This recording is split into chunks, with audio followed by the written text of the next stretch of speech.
sharing mengenai di minyak dan gas ya. Saya waktu masih sarjana muda tahun 81 bekerja sebagai ahli radiografi. Jadi ada pelatihnya di Batang, Badan Tenaga Nasional, mungkin ada juga yang ada yang dari Batang. Angkatan pertama untuk BPL Migas pada saat itu. Jadi ahli radiografi kerjanya meronsen pipa dan penyatukan dan sebagainya, tangki, pasannya. Ya. Jadi melihat cacat-cacatnya apakah cacatnya diterima apa enggak sesuai standar. Kemudian setelah itu pula tahun berikutnya ya memang setelah saya bekerja di waktu itu tahun 2001 di Aceh di A13 mobil oil setahun sampai jalan situ hampir dapat orang Aceh pada cuma nggak jadi.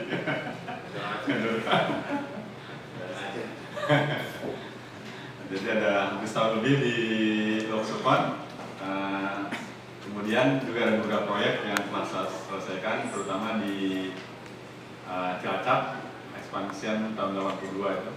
Kemudian di Palembang, refinery nomor 3, juga di Balikpapan, Kota Berat dan sebagainya. Kemudian juga mendapatkan ilmu dari lapangan itu dan kemudian juga ilmu-ilmu yang telah didapatkan di nasional dan internasional. Mungkin khususnya saya level 3 di risk based inspection, yaitu ada beberapa kali ada level basic tahun 90-an, tahun 2098 level berikutnya sampai level 3, yaitu di Aberdeen di Inggris. Dan mungkin mudah-mudahan ini saya coba sampaikan untuk adik-adik ini ada manfaatnya, karena saya berharap bahwa diantaranya ini ada juga yang berminat di bekerja di oil and gas. Walaupun mungkin isunya pada saat ini lagi sedang harganya kurang bagus gitu ya, tapi biasanya nggak lama. Saya pernah membimbing dengan Pak Azwar waktu itu, ada alumni S1 itu Manjang Pandiri ya. Dan alhamdulillah dia nelfon ke saya setelah lulus itu, dia tes di Pertamina, dia keterima di Pertagas. Dan ngasih tahu ke saya, Pak, yang diskusi sama Bapak waktu interview keluar semua Pak. Jadi memang dia agak kelihatannya orangnya orang pergerakan ya, jadi mau nyalon BEM katanya nggak dapat ya. Sehingga agak lama bimbingan yang dengan kami waktu itu. Jadi saat itulah mungkin pengalaman, dan beberapa yang S2, S3 mungkin yang dibimbing, yang ada yang juga sudah bekerja dan dulu. Saya berharap bahwa dengan adanya penyampaian ini mungkin dapat informasi ya. Khususnya saya akan coba menyampaikan mengenai kondisi perminyakan saat ini ya, khususnya di Indonesia. Jadi ini blueprintnya sampai 2020. Mungkin ini informasi bagi untuk adik-adik. Industri energi nasional.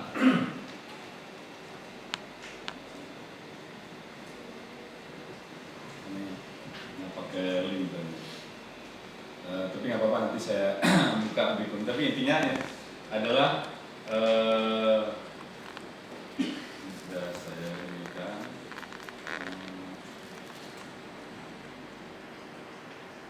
Saya akan buka nanti mengenai informasi ini ke terakhir nanti. Tapi saya akan coba menyampaikan kepada adik-adik mengenai pertanyaannya, kenapa kita harus mencari atau bekerja yang berisiko tinggi, atau mungkin ada yang peminatannya mungkin di beberapa yang misalnya sisi nuklir misalnya. Karena saya diawali bekerja di ahli radiografi tadi yang menggunakan iridium 192 sama X-ray waktu itu, ya kan risikonya tinggi. Nah mungkin kita terbesit kenapa kita harus mencari orang yang atau mungkin bekerja dengan risiko tinggi, atau orang jadi pilot misalnya, atau mungkin Saya berpulang aja dengan Pak Aco dari Batam naik pesawat gitu kan. Padahal sudah tinggi. Nah, kira-kira kenapa? Ada yang bisa jawab nggak? Kenapa? Udah jelas dia berisiko. Kenapa harus ke situ? Ya, udah jelas di hadapan itu ada risiko yang luar biasa. Ya, kalau naik pesawat jatuh ya udah, ya kan. Nah, nggak ada ampun lagi ya. Kalau di darat kan kita mogok. Ini kalau mesinnya mati, pesawat gimana? Iya kan? Nah, seperti ini aja. Dia udah gaya pakai jas, pakai dasi. Ini kalau lewat dikit dimakan apa? Di buaya, iya kan? Kenapa harus seperti itu? Nah, memang ada pelajaran di ilmu bisnis ya. Bisnis itu ada namanya bagaimana entry barrier, ya kan? Masuk dalam suatu daerah di mana itu ada barrier. Ya kan? Tambah barriernya tambah tebal, tambah susah kita masuk. Ya kan? Tambah tipis, tambah gampang.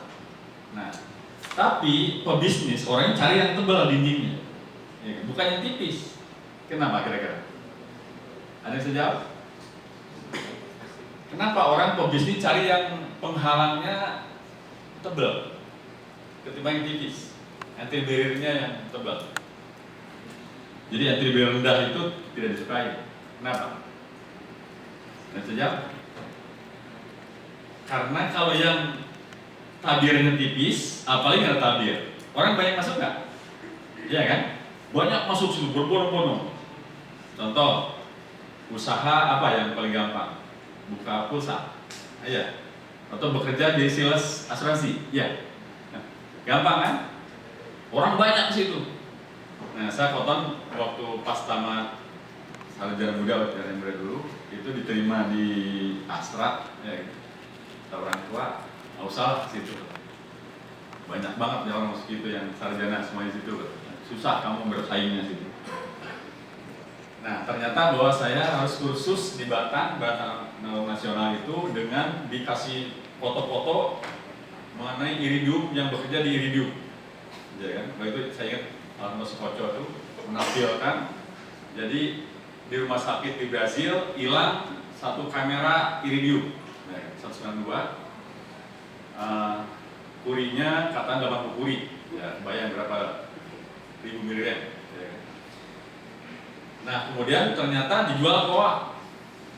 Di Loak ternyata ada curiga mungkin tukang waktu dipecah-pecah. Ya. Ternyata ada kapsul 2x3 mili diambil sama dia. Dan maksudnya saku dalam sini. Panas. Pindahin sebelah kanan. Panas lagi pindah ke kiri, belakang. Nah, akhirnya bolong. Kemudian ini rotok kayak kertas gitu ya. Nah, jadi saya tunjukkan seperti itu. Nah, jadi saya pada situ udah pulang aja. Ngapain cari bekerja yang susah gitu kan? Nah, biasa kayak itu. Nah, saya ada punya dosen namanya Profesor Isyan Handoyo itu. Dia Danjen Kusnubika, Pusat Nuklir dan Biokimia. Nah, jadi dia Big Jen. Nah, saya ke rumahnya, dia bilang, "Dek, kenapa harus takut? Justru Anda masuk ke dalam yang orang menakutkan, yang susah justru jarang nanti. Anda nanti pesaingnya sedikit," kata dia. Iya kan? Loh, saya bilang, "Tapi kan, Rob, saya susah nanti bisa celakanya lebih, tapi kan ada alat-alatnya." Nah, jadi kenapa sekarang memimpin puncak daripada orang material? Karena ternyata bahwa yang paham tentang degradasi material itu orang material. Nah, seperti itu. Iya kan? Kenapa kita harus paham degradasi material? Untuk memetakan risiko tadi. Iya kan? Kan harus ada probability itu. Oke, pertanyaan lagi. Ini kalau misalnya ada yang bisa jawab, dapat umroh. Dari fisika mungkin ya. Yang model yang probability-nya mendaki pernyataan, ya. Peluangnya mendaki fakta, namanya apa? Kan tadi probability sama consequence. Tapi yang kita ambil dalam memappingkan itu namanya probability yang mendekati kenyataan atau signifikansi mendekati 1, 0,9, 0,8 signifikan. Namanya apa? Ya. Oke, saya mungkin ke Mbak Mbak. Kalau mau beli pakaian, kemana dulu? Kalau misalnya mau ke butik, cari yang seperti apa kalau beli pakaian? Ya, ya kalau butik nih, apa yang di depan itu namanya? Ya, kalau beli baju, apa dulu yang dilihat? Hah? Ya, oke. Kalau misalnya bangun gedung, ada bangun gedung tuh, insya Allah mohon doa restunya, bangun ini akan dibangun. Nah di depan tuh, apa namanya? Ya? Apa? Apa? Apa tuh yang bangunan yang belum dibangun tapi sudah ada di depan? Miniatur, maket. Nah, iya kan? Itu yang contoh itu kan? Mirip nggak dengan yang aslinya? Mirip kan? Nah, kalau kita mau menghitung supaya mudah menggunakan apa? Ya? Menggunakan apa? Menggunakan apa? Bisa menghitung segitiga, ada sudut 60 derajat, 30 derajat, 90 derajat. Menghitung satu sisinya, pakai rumus apa? Ya? Rumus apa? Geometri, ada rumus ABC, bisa juga kan? Pakai formula. Nah, sekarang kalau misalnya besi, yang pasti jadi cacat apa? Yang pasti cacat kalau berita besi apa? Ya? Korosi. Nah, itu namanya model of failure. Baru kita sekarang di sini belum clear di lapangan ya. Tapi kalau bicara besi, maka di otak kita pasti ada namanya korosi. Itu model of failure. Jadi signifikansi mendekati 1 kalau secara probability tadi, iya kan? Nah, yang di mapping di lapangan itu biasa selama ini degradasinya adalah yang model of failure. Jadi yang sudah pasti-pasti aja, yang nggak mungkin enggak. Itu di lapangan. Jadi model of failure. Nah, jadi yang signifikan mendekati kerja antaranya korosi. Nah, nanti saya akan berikan tentang korosi karena hubungan materas itu. Kalau ada yang tanya, nggak apa-apa, langsung aja, nggak apa-apa. Nah, ini saya mau highlight lagi nih, masalah lagi. Tadi masalah kompetensi, masalah material, masalah kompetensi. Catatan nih, saya ikut ditugaskan dari Asosiasi Ahli K3 waktu itu di gedung Wakil Presiden dengan Pak Wapres masih Kaudion. Ada Pak Imno waktu itu. Dan dari Ibu Alisa Bana menyampaikan paparannya, jadi bukan saya nih. Beliau menyampaikan bahwa 60% tenaga kerja penganggur.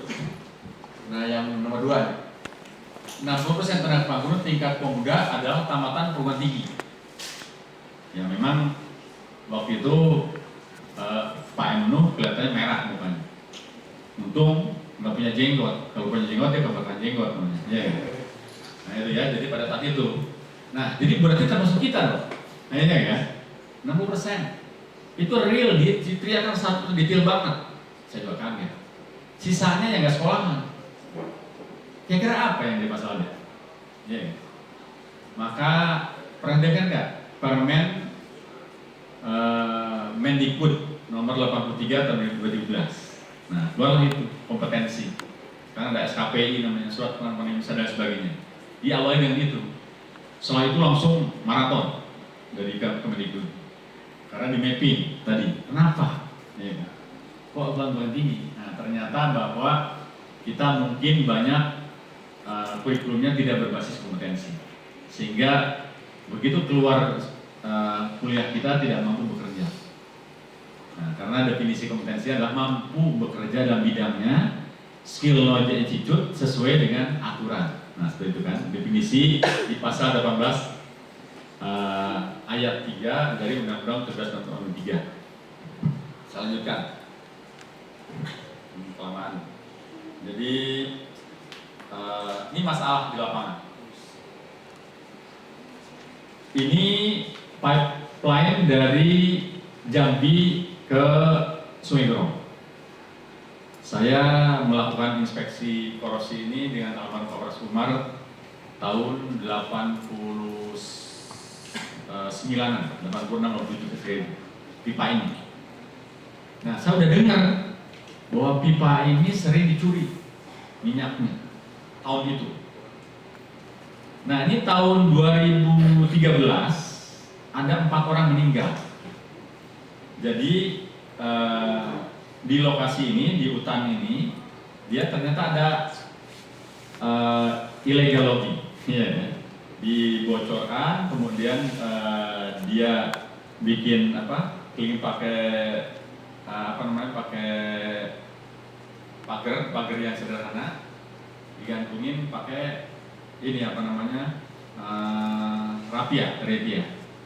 Nah mau diputusin pada rapianya karena mau mikat gitu kan, pakai korek api. Nah ternyata meledak, 4 orang mati, 18 orang luka-luka. Ini di Sungai Lilin, daerah antara Palembang itu. Ada orang Palembang nggak? Nah inilah kejadiannya, ini masalah. Jadi ini masalah human error. Jadi ini bocor, meledak pipa ini juga ya karena tadi. Nah ini 4 tewas dalam ledakan Sumatera Selatan terkait dengan pencurian. Tuh, iya kan? Jadi 4 orang meninggal, 18 orang mengalami luka bakar. Ya Pak ya? Jadi illegal tapping daripada pipeline. Masalah. Ini awal keributan di Irak. Ya, jadi ini sabotase. Jadi dia bom tuh pipa-pipa meledak seperti ini. Nah yang ini tahun 90-an, 91. Kebetulan saya yang X-ray-nya, ya kan? Di Palembang juga. Ini terbang 3 kilo pipa ini. Jadi gas isinya yang tekanannya 1500 psi. Jadi kita sudah kasih tahu bahwa ini sudah menipis pipanya. Jadi tolong segera. Nah, karena mungkin lambat bagian ECM-nya, bagian kontraknya sama maintenance, ya udah meledak. Ya, meledak 3 kilo hilang mencari. Ini di Duri di Chevron. Jadi lagi perawatan sumur. Kemudian dia ada karena pakai air panas, dia kesemprot ke tangannya seperti ini. Nah ini sebenarnya mungkin ada bisa tebak. Jadi masalah di pengeboran hanya satu aja metodologi prosedur yang diikuti, bencana alam. Jadi konon pengeboran itu harus ada casing seperti ini. Ini ada casing. Jadi ini ada tubingnya ini, kemudian dibor. Nah, kemudian biasanya ini ada reservoir yang ada di dalam tanah. Kalau nggak pakai casing ini, maka perforasi namanya, kebocorannya dia akan masuk sini. Dan kalau misalnya di perawatan sumur, kalau ini dipompa ke sini, tekanannya 100 psi, kemudian keluarnya 200 psi, pasti ada kebocoran. Pasti ada gas atau minyak yang masuk ke sini, ke sini. Maka dilakukan dengan teknologinya casing, di pipa-pipa. Kalau misalnya ada pernah lihat di ngebor air, nah ada pakai casing juga, pakai tubing untuk supaya air kotoran yang sekelilingnya tidak masuk. Nah sekarang ini kejadiannya tidak pakai casing. Bayang kalau tidak pakai casing, dia masuk ke sini, reservoir yang dari mana saja, kemudian tidak bisa ditutup ke sini. Kalau pakai casing, kalau blow out, kalau ada perforasi atau blow out, maka ini ditutup di sini, 8 jam ditunggu masuk tekanannya ke dalam tanah lagi. Jadi tidak ada semburan liar, BOP. Blow out prevention-nya dimanfaatkan, kemudian tidak ada semburan liar. Nah, kalau tidak ada casing, maka kejadiannya akan seperti ini. Gimana nih kira-kira? Nah, tahu ya. Bila pintu nggak akan berhenti. Kenapa? Karena reservoir yang ada di sekeliling itu dia akan ke situ. Kayak ditarik gitu kan. Awalnya kan satu tuh yang ngebor, iya kan? Satu reservoir bukan? Kemudian begitu di sini ada sudah semburan liar keluar, maka yang lain ikut. Hanya seperti ini. Nah, kebetulan perusahaan saya Nur Radian dulu saya bekerja di situ yang awalnya alat tender, ya, jadi rignya ditarik diganti namanya PT Wiji gitu ya, seperti itu. Nah, konon bahwa dia tidak menggunakan, tidak ikut prosedur, jadi aturan. Ini lagi-lagi masalah tadi, material tadi, ya kan? Nah, seperti ini kejadiannya. Masalahnya sampai sekarang juga nggak tuntas.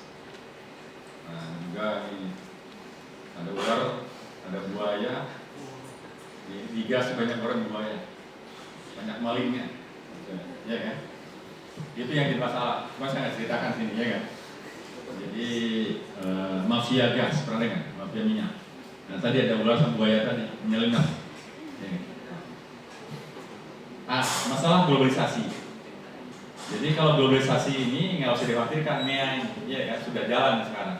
Sebentar lagi saya zaman tahun 80-an dulu orang India, jadi welder, orang Filipina, WI, orang Korea, orang ini udah nggak masalah. Nanti sebentar lagi kita akan seperti itu lagi. Nah, tapi kalau Anda atau kita memiliki kompetensi, nggak khawatir, ya kan? Siapa orangnya tidak bersaing dengan sehat, ya kan? Jadi tidak khawatir. Sebagaimana dengan kancil sama singa. Kalau memiliki kompetensi aman ya kan? Nggak akan ada yang lapar, nggak ada yang dikejar, ya kan? Nah, jadi ini sudah sekarang 2015 di sini, dan setelah lagi 2020 akan seluruh negara, 130 negara. Apa yang dilakukan? Ya, ini kompetensi. Anda kalau memiliki sertifikat kompetensi seperti ini, ya kan? Ada lambangnya Garuda. Ini biasanya ini berlaku internasional, bukan yang nasional. Lambang Garuda, ya kan? Karena saya diminta dari kepala LSP Migas, jadi saya promosi dikit, boleh kan? Nah, jadi ada harus punya ini, sertifikat ini kalau bekerja di wilayah minyak dan gas, ya kan? Minimum punya K3 lah, atau instrumen atau apalah. Nah, Pak Azwar udah berbicara sama saya, ya kan? Nah, kita cari dananya, saya udah bicara waktu BEM waktu awal, ya kan? Cari dananya, ya kita mungkin mudah-mudahan ada yang dana bantuan walaupun sedikit, mungkin kita harus cari lagi, ya kan? Kalau memang ada ternyata jadi keberatan, ada biaya, karena harus ada biaya. Nah, ini mungkin mengenal nggak tanda tangan ini? Ya? Nah, ini jadi intinya kita harus meningkatkan kompetensi dan harus ada buktinya, ya kan? Itu saya yang sampaikan. Nah, ini saya akan coba nanti penerapan metodologi untuk penerapan material untuk menguji material degradasi tadi dengan metodologi namanya AIM, Asset Integrity Management System. Ini kalau mau masuk dari K3 itu yang lebih mudah. Jadi ada kompetensi-kompetensi yang ini mungkin kalau ada sudah bisa jadi penguasa K3. Nah, ini jadi yang ada di jalur dari akademisi, ini jalur profesi, ini jalur keahlian. Jadi sudah ada Perpres nomor 8 tahun 2012, aturannya sudah ada sekarang. Nah, jadi kalau misalnya ada mengambil SKKI atau kompetensi penguasa K3 itu levelnya 5. Nah, ini berarti ini usaha bisa dianalis setingkat dengan D3. Ya, kalau mau sama dengan S1 itu penguasa utama level 6 di K3. Belum nanti yang lain, yang instrumen dan sebagainya. Banyak. Nah, jadi yang dapat kompetensi itu orang yang dari sekolahan bisa, orang pengalaman, orang autodidak, pelatihan itu bisa mendapat kompetensi. Jadi LSP Migas ini salah satunya adalah memberikan pengakuan orang yang memiliki kompetensi seperti itu. Ini buktinya kenapa sertifikat berlaku internasional, dia sudah ada MRA, dia sudah ada notifikasi.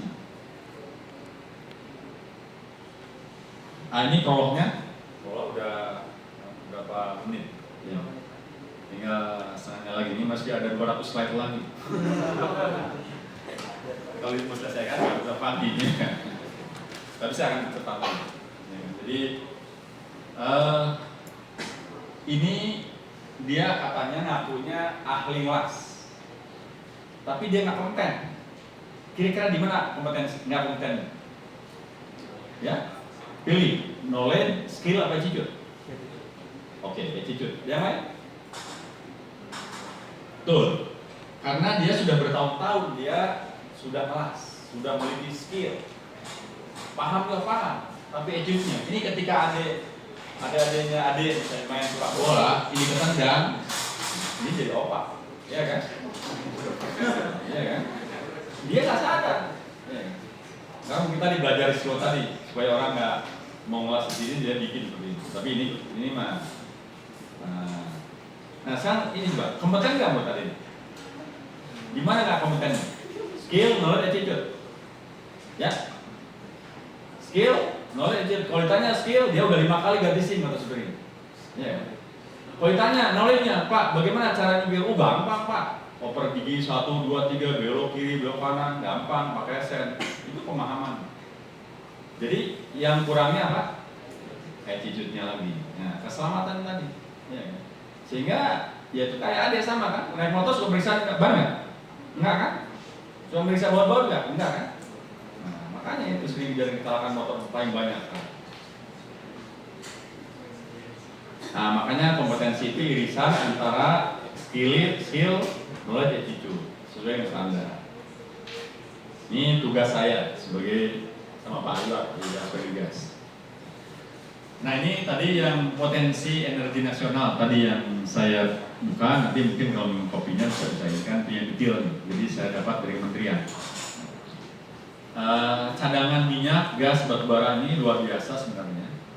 Cuman sekarang kita tahan dulu karena biaya operasinya lebih tinggi ketimbang biaya produksi sama harga minyak sama gasnya. Nah sekarang gas pematang kita, nanti minyak itu tidak akan subsidi lagi, maka beralih ke gas. Sekarang pemerintah, Migas sama Pertamina membangun SPBG. Apa? SPBG itu sama SPBU, cuman pengisian gas. Jadi nanti semua harus pakai gas. Karena gas kita dibuang-buang, dibakarin gitu kan, karena banyak sekali gasnya. Saya tahun 2004 ke Osaka Gas Engineering di Osaka waktu itu ya. Nah itu yang namanya gas itu dari kita. Ini cadangannya luar biasa sebenarnya, cuma kita tahan dulu, ya kan? Dan sekarang itu baru ditahan dulu. Yang sudah ada misalnya di Duri, di Chevron, itu pakai sistem EOR. EOR itu adalah digiring, kalau bahasa sederhananya. Jadi minyak itu tetes-tetesan, sudah tidak ngumpul sebuah reservoir lagi. Ada tetesan yang campur sama air. Nah itu diinjeksi pakai pakai steam. Pernah digiring atau diinjeksi pakai chemical, malah dimakan oleh chemical minyaknya. Jadi nggak efektif. Hanya sekarang pakai injeksi. Jadi digiring, dikumpulin, kalau udah mencukupi baru dibawa. Namanya EOR. Karena mahal sekali $9 juta sekali ngebor. Iya kan? Jadi minyaknya dikumpulin dulu, digiring, baru dibor. Namanya workover. Ya kan? Kemudian nama sistem ini EOR untuk menggiring petasan-petasan supaya efektif, baru dibor. Nah ini sekarang energi yang paling peran BBM masih 60% dalam pemakaian energi nasional. Jadi nanti kita akan ke gas baru sedikit. Jadi ini akan dihilangin yang ungu ini, diganti dengan yang hijau. Material pada dasarnya adalah, maaf ya mungkin kalau yang Islam itu besi itu sudah tercantum dalam Alkitab dan Al-Quran. Jadi di surat Al-Hadid ayat 45 ternyata bahwa basicnya material itu besi. Selanjutnya kita baru harus berpikir tentang material selection, memilih material selain besi. Nah itu ya. Jadi besi diturunkan, bukan kita. Jadi Sang Pencipta menurunkan besi ke dunia ini. Saya kebetulan waktu mau ngisi ceramah tentang besi, ya kan, bulan Ramadan. Jadi saya paksa belajar Google dan sounding, telepon ke kawan di mana-mana yang ini. Ternyata ahli di Amerika, ahli angkasa katanya, semua tahu bahwa unsur yang ada di bumi ini semua berasal dari energi matahari maupun energi bulan dan sebagainya, kecuali Fe, begitu, ya kan? Nah, jadi mereka bingung dari mana. Jadi kesimpulannya bahwa inna anzalnal hadid. Jadi Allah menurunkan, ya kan, ke dunia ini. Bukan ciptakan, tapi diturunkan khusus untuk besi. Karena pemanfaatannya luar biasa. Nah ini ya konon. Nah seperti kita lihat di sini, bagaimana besi ini adalah yang paling tinggi kekuatannya, ya, dan paling murah. Kelemahannya apa? Korosi. Maka untuk supaya sama, di sini ada bagaimana point coating, plastik inhibitor, korosi dan sebagainya. Ini engineering. Nah, jadi makanya orang material di sini sangat berperan di oil and gas. Karena bagaimana caranya supaya besi ini sejajar dengan ini. Karena ini murah, mudah dibentuk, ya kan? Kekuatannya tinggi, walaupun prosesnya rendah. Nah, seperti itu, iya kan? Nah, jadi artinya ada di sini adalah tugas kita untuk bagaimana membuat teknologi, membuat suatu rekayasa sehingga jadi efektif efisien. Karena kalau kita menggunakan alloy, di samping kekuatannya juga mungkin rendah, juga mahal sekali. Udah kan? Ya kata ekstrimnya, emas dengan besi, apa yang signifikan? Beda, ya kan?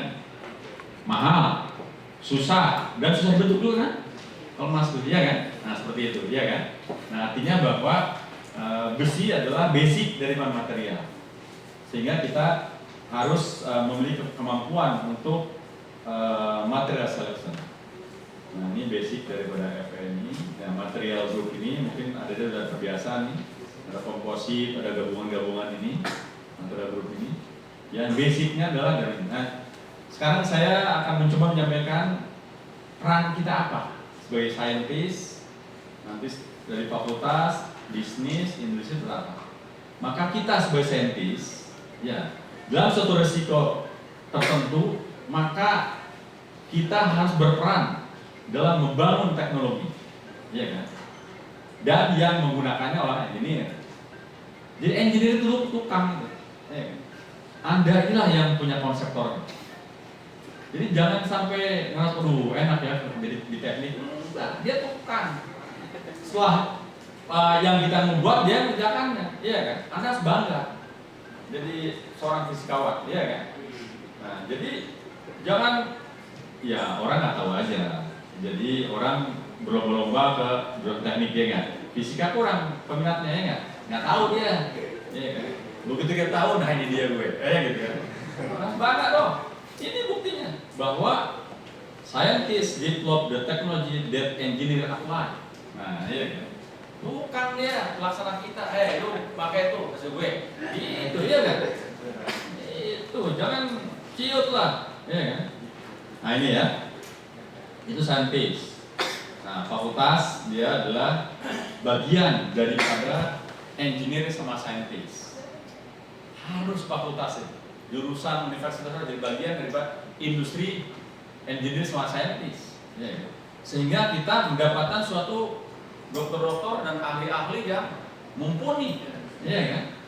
Nah inilah ya, sehingga kita akan sangat kontras nanti di industri. Begitu alumninya sudah memiliki kompetensi yang inovatif, maka di industri akan muncul sebuah inovator yang luar biasa, seperti itu, ya kan? Nah, busnismen untuk apa? Perusahaan perlu yang memiliki staff, yang memiliki manajerial, yang memiliki untuk membangun bisnisnya, memasarkan, kemudian membangun kualitas, image, membuat scheduling, membuat task force. Ya, semua adalah posisi-posisi yang sangat diperlukan dan pemahamannya. Jadi tukang ya udah dia pelaksana, yang konseptor harus ada juga, yang memanage, kemudian yang buat rencana itu harus ada. Itulah sebuah bisnis. Nah, engineer apply technology that building things. Anda yang membangun. Engineer ya melaksanakan. Nah, teknisian juga ya. Jadi seperti itu. Ya, jadi ini yang paling penting bagi adik-adik sebagai yang mau berminat ke material, bahwa di industri itu 50% material cost, biaya material 50%. Yang lainnya tenaga 15%, overhead 30%, produk desain 5%, material 50%. Jadi kalau misalnya kita memiliki pemilihan di material, peluangnya luar biasa. Anda nggak tahu aja. Iya. Jadi saya ini orang industri, ya. Bekerja di bidang material, metalurgi, bertahun-tahun. Iya. Akhirnya saya S2, Bapak Azwa, iya kan? Sama S2 3. Karena peluangnya luar biasa, ternyata benar. Iya. Sekarang jadi Simatupang, tahu Simatupang? Siap menunggu panggilan. Jadi pagi-pagi sini, siang ada yang undang sini kemana-mana lagi nih, ya kan? Nah itu ya, jadi seorang material scientist, material engineering dan sebagainya sangat dibutuhkan, material management. Nah ini jadi saya tidak akan ini bagaimana pemilihan material. Nah ini bagaimana hubungan antara kekuatan dengan temperatur. Kan, jadi ini hasil daripada ini misalnya untuk pesawat gitu ya, bagaimana teknologi material ini. Saya kebetulan langganan di ASM Material Selection, setiap bulan itu material luar biasa ya, signifikan. Jadi khusus untuk pesawat, jadi tiap ada masalah itu luar biasa keluar material. Jadi memang dari ini kelihatannya aluminium 7%, komposit 10%, steel dan sebagainya. Untuk Boeing 747, 788 dan sebagainya. Nah ini untuk extraction, refinery, processing, manufacturing, construction. Karena saya tadi judulnya seperti itu, saya mengarah ke bagaimana production, transportation, sama refinery di oil and gas ini. Ya pada asalnya adalah ini yang bagaimana konsumsi energi untuk di refinery, terutama yang menyangkut masalah material. Jadi 80% di operational, jadi kebutuhan daripada material. Seperti itu dataannya. Ini sudah ini komposit itu saya lewatkan aja, ini saya nggak tahu.